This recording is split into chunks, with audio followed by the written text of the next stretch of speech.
You know, this morning I was listening to the radio and I heard a story about the sounds of nature.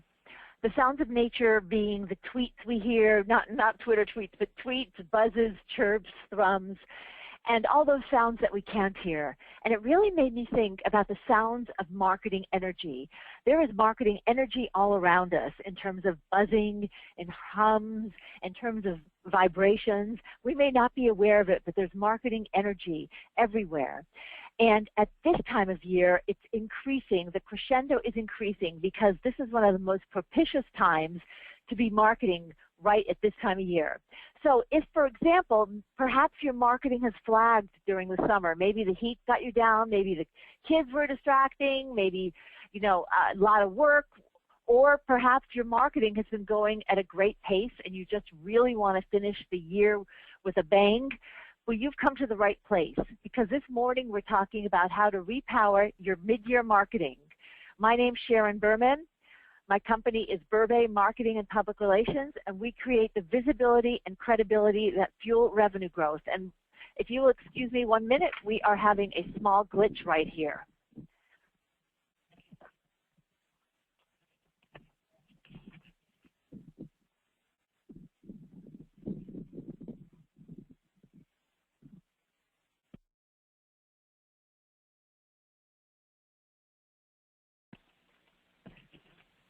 Thanks for bearing with us, folks. Sharon Berman, I'm Sharon Berman. My company's Berbay Marketing and Public Relations. Okay, so repowering your mid-year marketing.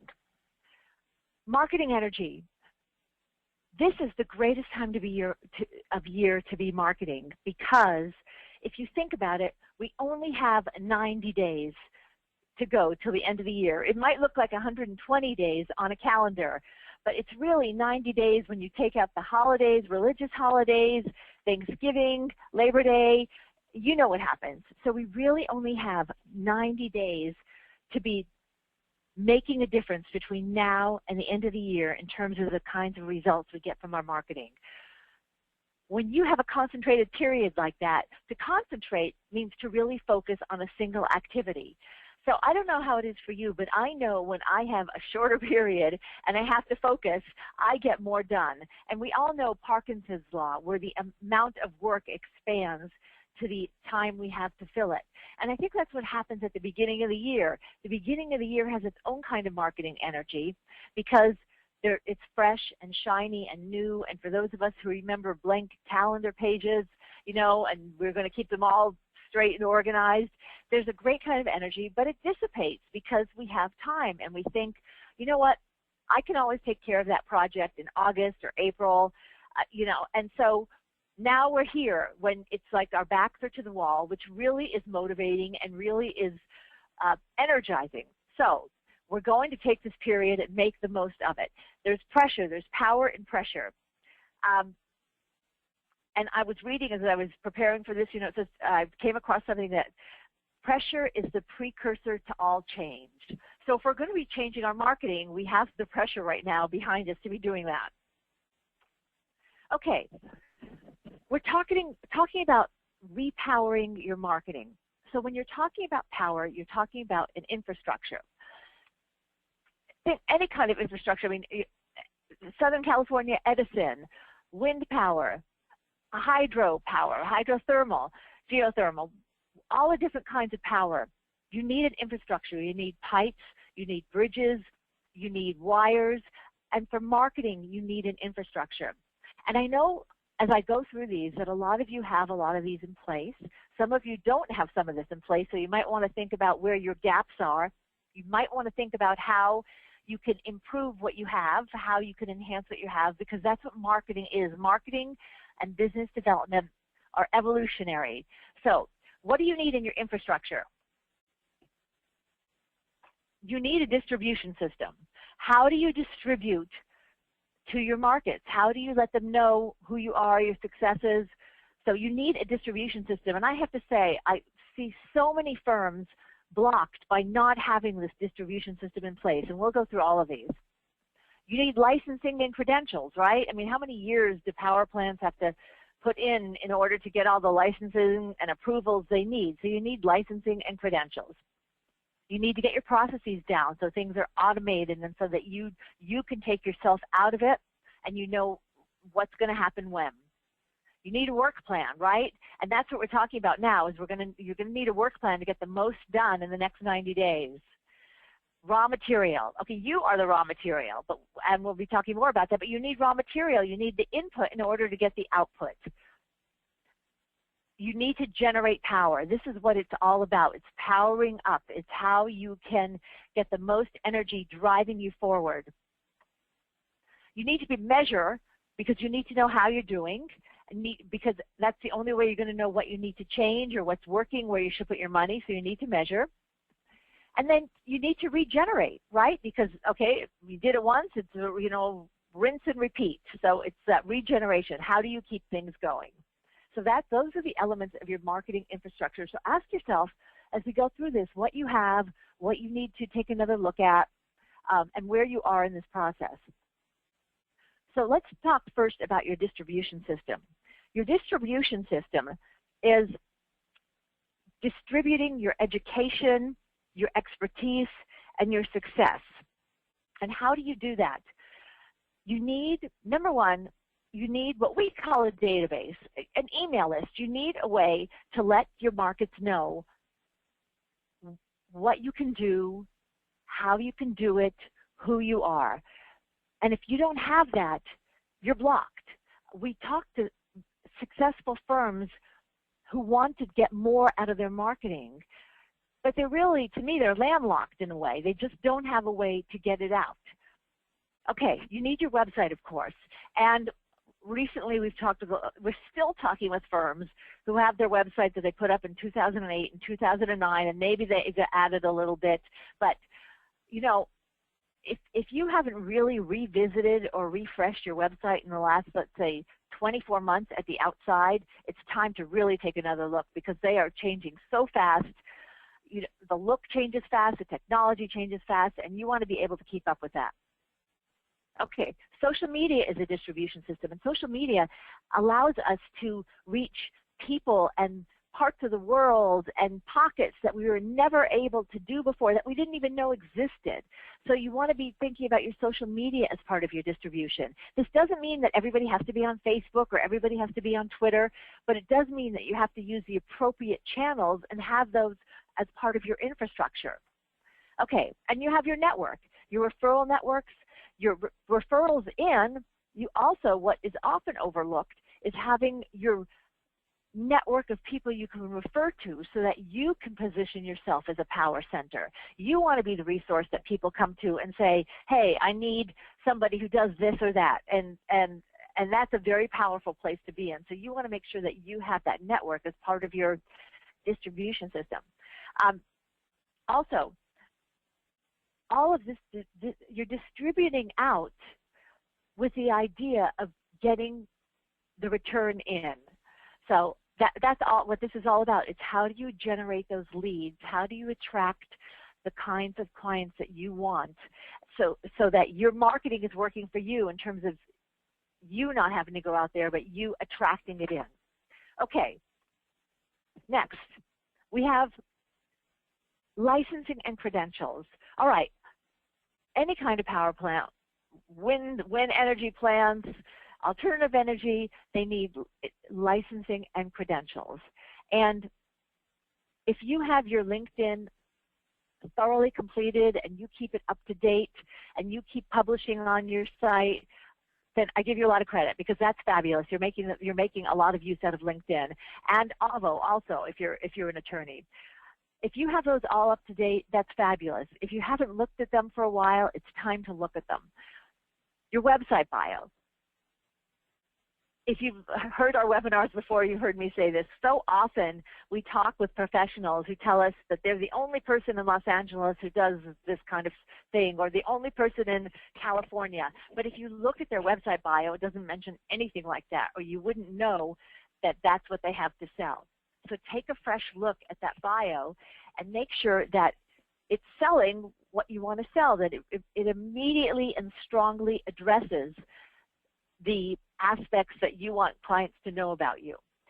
And it's very important because website bios come up very, very, very high if somebody does a search on your name. If somebody's referred to you, first thing they're going to do is look at that website bio. LinkedIn also comes up very high. So take another look at that. It's a very powerful tool in terms of your licensing and credentialing. Avo comes up high. A lot of, depending on your practice area, a lot of lawyers are still skeptical about Avo, and we really understand that. The only thing is it comes up high. So you don't want people who don't really understand what Avo is and, looking and saying, well, this person has a 7.5 out of a 10, and this other person has a 9 out of a 10 or a 10 out of a 10, because it's really not difficult to get a high rating on Avo. It's really a matter of filling in a lot of the information. And then reviews. Reviews are part of your credentialing, depending on your practice area. You want to consider whether you need testimonials and reviews and recommendations on LinkedIn, on Avo, on whether it's Yelp, Google+. They all contribute to higher search engine rankings. So it may be something where you want to discount it just because you might think, well, that's maybe something that's not as professional. But today it's really critical in terms of coming up high online. So, okay, that's part of your repowering your marketing. Okay, you need processes. I think where a lot of firms get caught up in things or derailed is the word, is that they don't have things systematized. So it's really like, oh my God, we haven't got the newsletter out in the last 5 months, we got to get it done.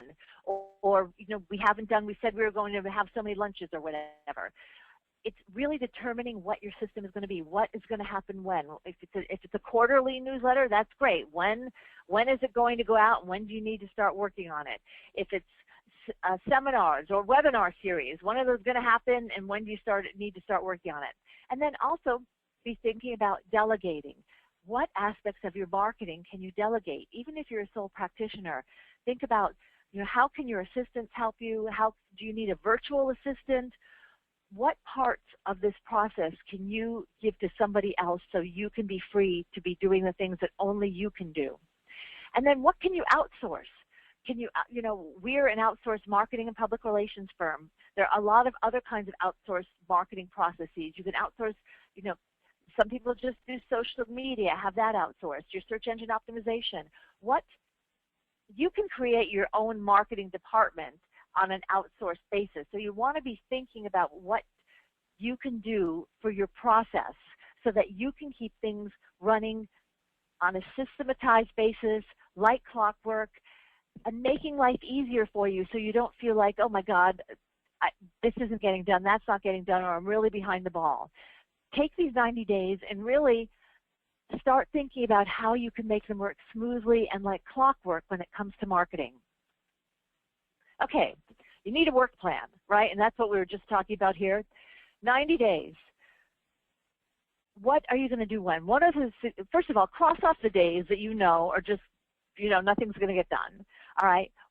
What do you want to get done by the end of the year? And we all have our marketing lists that we made at the beginning of 2015. So take 1 or 2 projects from that list. Just focus.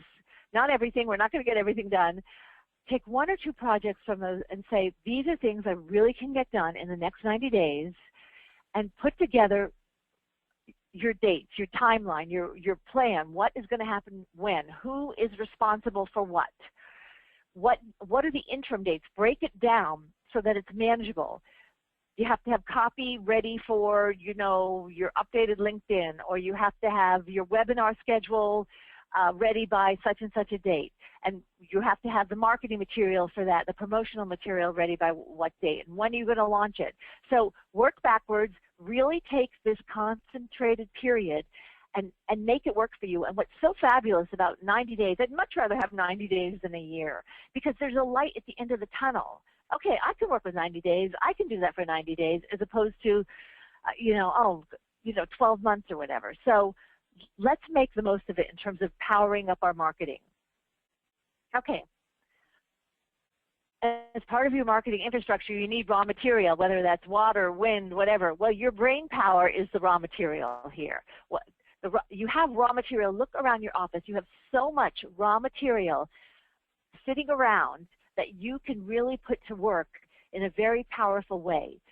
Your own brain power, your expertise, your thoughts, the things you're thinking about when you're sitting in traffic, trends you see, questions you just answered as part of your work product, ideas that came to you while you were working in the last brief.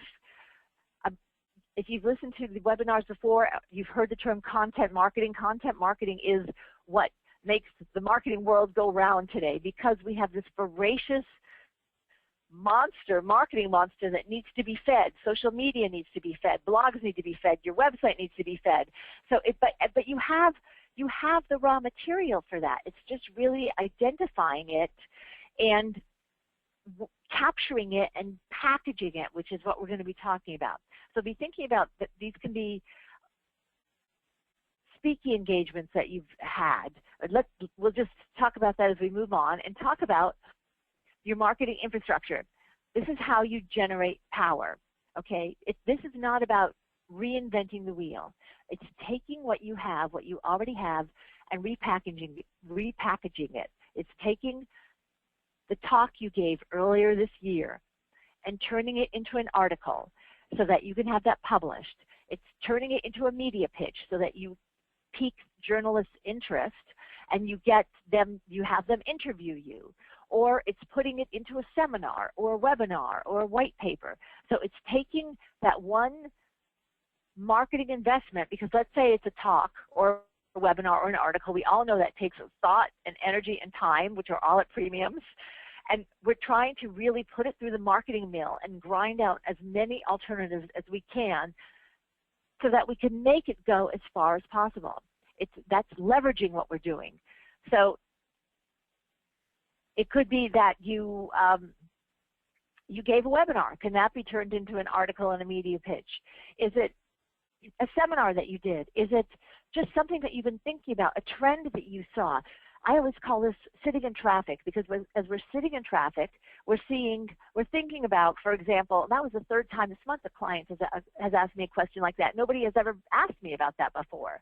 So that's something that you can package. It's really being mindful and thinking about these things, keeping an eye on them so that you can identify them, capture them as they fly by. As you hear this marketing buzz, that's part of the marketing buzz you're hearing. It's all these ideas flying by. Pull them out of the air and package them and make them work for you. Repurposing, part of leveraging, okay? Did the 3,000 word article, okay? There's a place somewhere for a 1,500 word article, and there's a place for an 800 word article on the same subject. You put it through the black box. You don't want them to sound exactly alike, but you don't have to reinvent the wheel. That's how you're generating power. So think about what you've done so far this year in terms of material that can be repackaged. Make a list and start thinking about what else you can do to generate more power from those. Okay, measurement. I think firms are getting smarter about measurement. When we started the business, and that's getting close to 20 years ago, firms were so resistant to measuring where their leads were coming from that for a while, I even just stopped talking about it.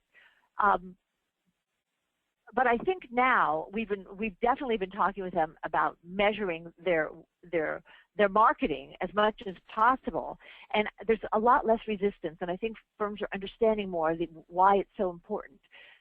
You want to be measuring your leads. Marketing is about generating leads, about qualified leads. Business development starts when you are in front of somebody. That's the selling process, and marketing is the entree to selling.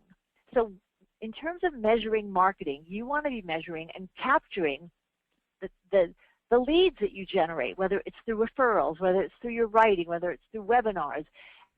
Hard because we know that somebody read an article a year ago and heard you speak, and then maybe they got an email from you. So it's hard to measure exactly what led to what. But as much as possible, you want to be measuring where your leads are coming from, especially if we're talking about online sources, what came through organic search, what came through pay-per-click.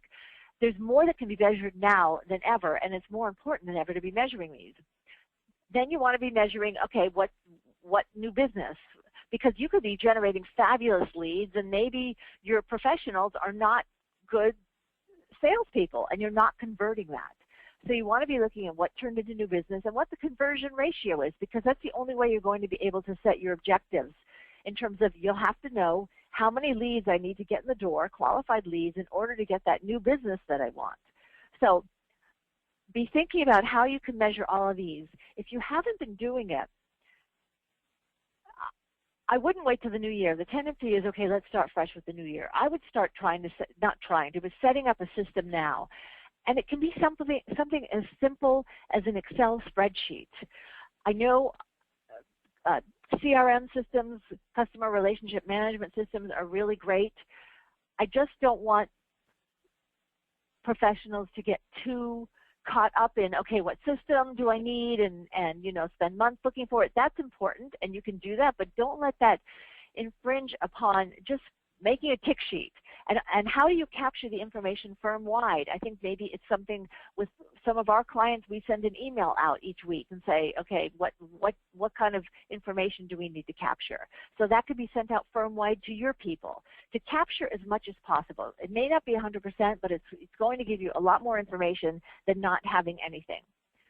Okay, and then we're talking about a marketing infrastructure, regeneration. And if you've been watching the legal news and legal press lately, there's been a lot of talking about how do these successful firms who have partners who are getting closer to retirement age, not there yet, how do they regenerate? How do they keep this going? All this effort and blood, sweat, and tears that has been put into creating a successful firm that they don't want to just fall apart when they leave.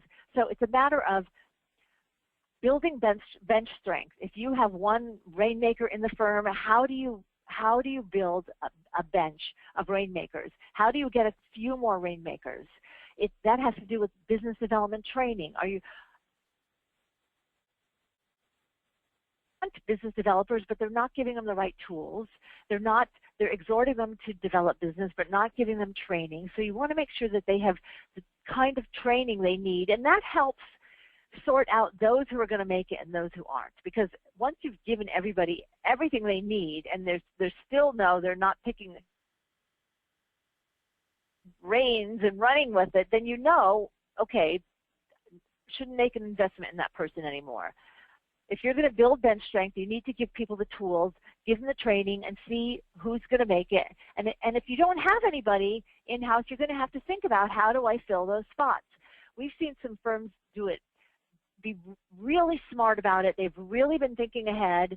They're 5, 6 years, 10 years, thinking way out, because it takes at least 3 to 5 years, and 3 is being very optimistic, to change the culture in a firm to one that's really focused on business development and permeates the firm. And as part of this regeneration, it's succession planning. Who is going to take over the firm so that you don't shut the lights out when you leave? Is the next generation ready from a leadership standpoint, from a rainmaking standpoint, from a willingness and interest standpoint? So you want to be thinking, as part of your power generation, how do you keep regenerating? Okay. All right, so we've looked at our infrastructure. We want to power into 2016. I'd like you to be thinking about this as a continuum. It's not 2015 ends, 2016 starts. It's this one continuum of 2015 melding into 2016 so that you have a smooth launch into 2016. It's not, okay, I'm not going to wait and start my marketing or start that aspect of marketing in 2016. You want to be using these 90 days to really create this launch pad that's going to keep you going, running, hitting the ground in 2016. You want it to be smooth, and it's going to be powerful if you do that. So I know that those listening to this webinar are very focused on their marketing. I know that you're experienced in both marketing and business development, and I know that if you plug into these powerful aspects that we talked about today, you're going to have a very powerful end to the year and finish strong. Please join us on September 29th at 11 o'clock when we're going to have our next webinar. We're going to be talking about of your upcoming events for the holidays and how you can get more out of them than ever from a business development standpoint. Thanks very much. If you have questions, please email me, berman@berbay.com. Thanks. Bye.